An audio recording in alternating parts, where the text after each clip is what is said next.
আসসালামু আলাইকুম প্রিয় দর্শক সকলকে স্বাগত জানাই অভিবাসী আপডেটের নতুন ভিডিওতে। যারা এই ভিডিওতে যুক্ত হয়েছেন দেশ এবং প্রবাস থেকে, প্রথম থেকে শেষ পর্যন্ত যুক্ত থেকে অভিবাসীদের গুরুত্বপূর্ণ তথ্যগুলো বুঝে নিন। মে মাসের 30 তারিখ আপনি নিজে জানুন, একজন ভাই বোনকে বিষয়টি জানান, যাতে করে এই খাত সংশ্লিষ্ট অবৈধভাবে ইউরোপে যাওয়ার সর্বশেষ আপডেট তথ্যগুলো জেনে অনেক ব্যাপারে সিদ্ধান্ত নিতে পারে, সঠিক পরিস্থিতি বুঝতে পারে। তুরস্ক থেকে গ্রিস এই অঞ্চলটি ব্যবহার করে রেকর্ড সংখ্যক বাংলাদেশিরা ইউরোপে যাওয়ার চেষ্টা করে। এই অঞ্চল ব্যবহার করতে গিয়ে নানা ধরনের বাধার মুখোমুখি হচ্ছে বর্তমান সময়। বসনিয়ায় আশ্রয় কেন্দ্রে থাকা অভিবাসীদের গুলিবিদ্ধ পাওয়ার একটি তথ্য দিয়েছে এনজিও সংস্থাগুলো।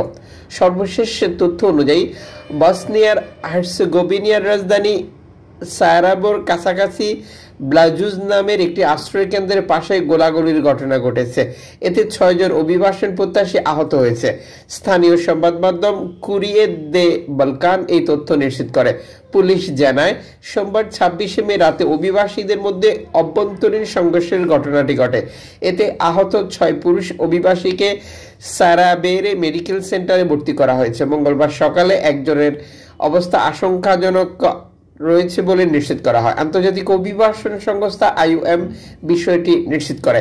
বসনিয়া হার্জেগোভিনায় বর্তমান 4টি অভিবাসী কেন্দ্র রয়েছে, যেখানে মে মাসে মোট 546 জন অভিবাসী অবস্থান করছিলেন, যার মধ্যে ব্লাজুজ আশ্রয় কেন্দ্রে ছিল 368 জন।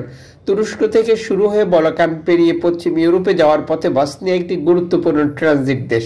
সাম্প্রতিক বছরগুলিতে আফগানিস্তান, পাকিস্তান, সিরিয়া, ইরাক সহ দক্ষিণ এশিয়ার, বিশেষ করে বাংলাদেশ সহ বাকি দেশগুলোর অভিবাসীরা এই অঞ্চলটি ব্যবহার করে ইউরোপ ইউনিয়নে প্রবেশ করার চেষ্টা করে। বিশেষ করে বসনিয়ার সাথে ক্রোয়েশিয়ার সীমান্ত রয়েছে। ক্রোয়েশিয়ার সীমান্ত অতিক্রম করে তারা বাকি ইউরোপের দেশগুলিতে যাওয়ার চেষ্টা করছে।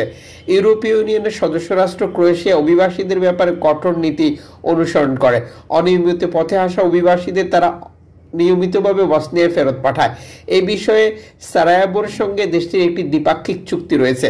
2023 সালে 1 জানুয়ারি ক্রোয়েশিয়ার সেনজেন জোনে যুক্ত হওয়ার পর সীমান্ত অতিক্রম আরও কঠিন হয়ে পড়েছে। বসনিয়ার সংবাদ মাধ্যমগুলো 2023 সালের মার্চে জানায়, বাসে করে অভিবাসীদের ক্রোয়েশিয়া থেকে ফেরত পাঠানোর ঘটনা ঘটেছে। অনেক অভিবাসন প্রত্যাশী অভিযোগ করেছেন, তাদের জোরপূর্বক একটি ডকুমেন্ট স্বাক্ষর করিয়ে ফেরত পাঠানো হচ্ছে, যার ভাষা তারা বুঝতেন না। সাম্প্রতিক বছরগুলিতে বসনিয়া হয়ে অভিবাসন প্রত্যাশীদের যাত্রার সংখ্যা কমেছে।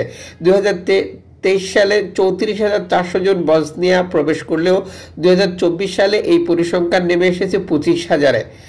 আর 2025 সালের শুরু থেকে মে মাস পর্যন্ত বসনিয়া অনিয়মিত প্রবেশ করেছে মাত্র 3,000 বিদেশি অভিবাসী।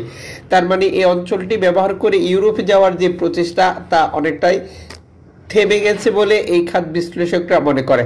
তার মানে আগামী দিনগুলোতে এই অঞ্চল ব্যবহার করে ইউরোপে যাওয়ার ক্ষেত্রে আরও কঠোর বা কঠিন সিদ্ধান্ত নিয়ে এগিয়ে যেতে হবে যারা অবৈধভাবে ইউরোপে যেতে যাচ্ছেন। এদিকে নেদারল্যান্ডসে অনিয়মিত অভিবাসন নিয়ন্ত্রণে কঠোর পদক্ষেপ নিতে 10 দফা দাবি জানিয়েছেন দেশটির অতি ডানপন্থী, অভিবাসন বিরোধী, ইসলাম বিরোধী এবং রাজনীতিবিদ সরকার দলীয় আইন প্রণেতা গ্রিট বিল্ডার্স। তিনি হুমকি দিয়েছেন, প্রয়োজনে সরকারকে তিনি ফেলে দেবেন। বর্তমান ইউরোপের প্রায় সবগুলো দেশে একই পরিস্থিতি। ডানপন্থী সরকারগুলো উত্থান এই পদ ব্যবহার করে অভিবাসীদের ইউরোপে যাওয়া কঠিন থেকে কঠোর হচ্ছে। এই পরিস্থিতিতে অবৈধভাবে ইউরোপে যাওয়ার ক্ষেত্রে আরও সচেতন, আরও সতর্ক হতে হবে প্রতিটি দেশের অভিবাসীকে, যারা স্বপ্ন দেখেন সবসময় ইউরোপে যাওয়ার জন্য। এদিকে ক্যানারি দ্বীপপুঞ্জের সর্বশেষ বার্তা নিশ্চিত করেছে, এই অঞ্চলটিতে নৌকাডুবি এবং অভিবাসী মৃত্যু বৃদ্ধি পেয়েছে। একটি ছোট্ট নৌকায় ক্যারিবিয়ান দ্বীপে 11টি মৃতদেহ সহ একটি নৌকা ভেসে ওঠার তথ্য দিয়েছে স্প্যানিশ কর্তৃপক্ষ। সাম্প্রতিক সপ্তাহগুলোতে আটলান্টিক সাগর পাড়ি দিয়ে এই অঞ্চলে আসা অভিবাসীদের নৌকাডুবি এবং মৃত্যুর পরিসংখ্যান বৃদ্ধি পেয়েছে। সর্বশেষ তথ্য অনুযায়ী নৌকাটি মালি থেকে এসেছিল। মালি থেকে এই নৌকাটি ছেড়ে আসার পর যারা 6,000 কিলোমিটার পাড়ি দিয়েছে বলেও ধারণা করা হচ্ছে। সত্যি দুঃখজনক। এই অঞ্চলটি অনেক বিপজ্জনক। এরপরও গেম হচ্ছে, অভিবাসীরা ইউরোপে প্রবেশ করার চেষ্টা করছে। এদিকে গ্রিস প্রত্যাখ্যাত আশ্রয়প্রার্থীদের জেলে পাঠাতে চায়। গ্রিসে যে সকল অভিবাসী আবেদন প্রক্রিয়া বাতিল হয়েছে, যেই প্রক্রিয়াটি আমরা সাম্প্রতিক সময় লক্ষ্য করেছি ইতালিতে, যে সকল অভিবাসীদের আশ্রয় আবেদন বাতিল হচ্ছে তাদেরকে আলবেনিয়াতে পাঠিয়ে নিজ নিজ দেশে পাঠানোর কাজ করছে ইতালি সরকার। সর্বশেষ পরিসংখ্যান মতে 100 জনেরও প্লাস অভিবাসীকে তাদের নিজ দেশে পাঠিয়েছে, যদিও এই প্রতিবেদনগুলোতে এখনো নিশ্চিত করা হয়নি যে সেখানে কতজন বাংলাদেশি ছিল। একই পথে হাঁটতে যাচ্ছে বর্তমান গ্রিস। তুরস্ক থেকে প্রতিদিনই রেকর্ড সংখ্যক শরণার্থী প্রবেশ করছে এই দেশটিতে। একই ধারাবাহিকতায় সাম্প্রতিক সময়ে লিবিয়া থেকে নতুন একটি রোড আবিষ্কার হয়েছে, যে রোড ব্যবহার করে বাংলাদেশিরা লিবিয়া থেকে গ্রিসে আসছে।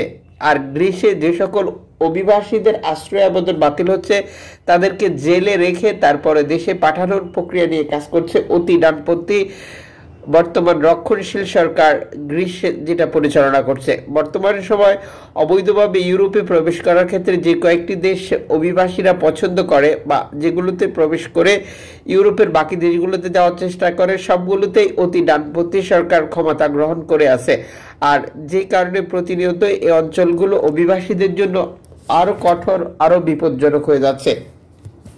2020 সালের পর থেকে গ্রিস সরকার কঠোর অবস্থান নিয়ে অভিবাসী মোকাবেলা করছে, যা প্রতিদিনই কঠোর থেকে কঠিন হচ্ছে। যদিও এরপরও থেমে নেই অভিবাসীদের ইউরোপে প্রবেশের যাত্রা, কারণ তুরস্ক থেকে গ্রিসের বিকল্প কোনো পথ অভিবাসীদের সামনে খোলা নেই যে তারা এই পথ ব্যবহার করে ইউরোপে প্রবেশ করবে।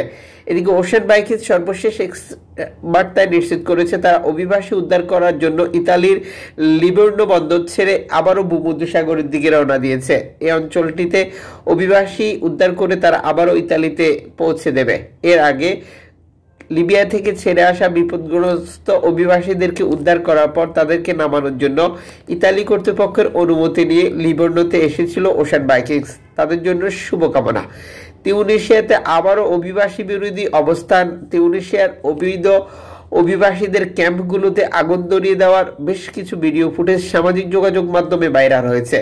তিউনিসিয়ার স্পাক্স থেকে ইতালি দ্বীপ ল্যাম্পোদোসা আসা খুব সহজ, যে কারণে এই অঞ্চলটি ব্যবহার করে প্রতিনিয়তই রেকর্ড সংখ্যক শরণার্থী ইতালিতে আসতো।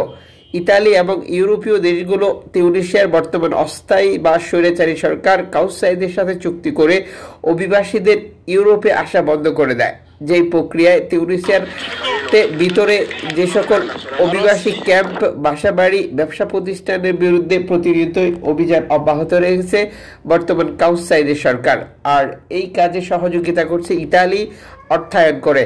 ইতালি প্রধানমন্ত্রী জর্জিয়া মেলোনি যে কোনো উপায়ে অবৈধভাবে ইউরোপে অভিবাসী আসা বন্ধ করতে চায়, যে ধারাবাহিকতায় তিনি প্রতিনিয়তই বিভিন্ন দেশের সাথে পৃথক পৃথক চুক্তি করছে। লিবিয়া থেকে গেম অব্যাহত রয়েছে। লিবিয়ার বর্তমান পরিস্থিতি খারাপ হওয়ার পরেও এই পরিস্থিতিতে সবাই সতর্ক এবং সচেতন থাকবেন, এটি আমাদের কামনা। যুক্ত থাকুন আরও নতুন ভিডিও দেখার জন্য প্রতিদিন।